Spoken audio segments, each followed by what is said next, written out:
అదే RTV app వార్తల్ని క్షణాల్లో చదివే అవకాశం ఉంటుంది. ఒక న్యూస్ పేపర్, ఒక టెలివిజన్ ఛానల్ మీ చేతుల్లో ఎప్పుడు ఉంటాయి. ఢిల్లీ ఇప్పుడు ఎస్సీ ఎస్టీ బీసీలకు సంబంధించి రాజ్యాంగం అవసరం లేదు అని చెప్పిన సందర్భాలు గతంలో బీజేపీ వాళ్ళు చెప్పారు.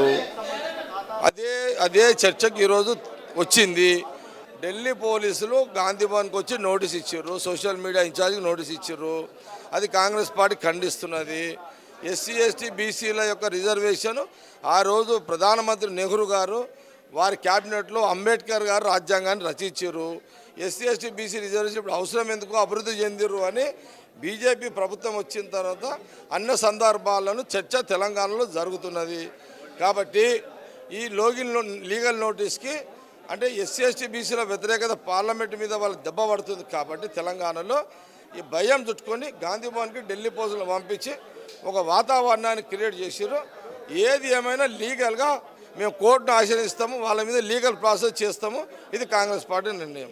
కాంగ్రెస్ పార్టీ దుందుడుగా ప్రచారం చేస్తుంది, అందుకనే బీజేపీ భయపడిందంటారా? బీజేపీ భయపడ్డది కాబట్టి ఈరోజు ఢిల్లీ పోలీసులు పంపించారు. నమస్తే అండి.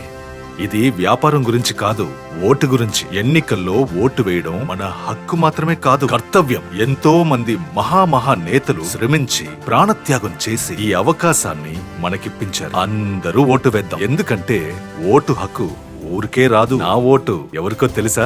అది సీక్రెట్ అండి.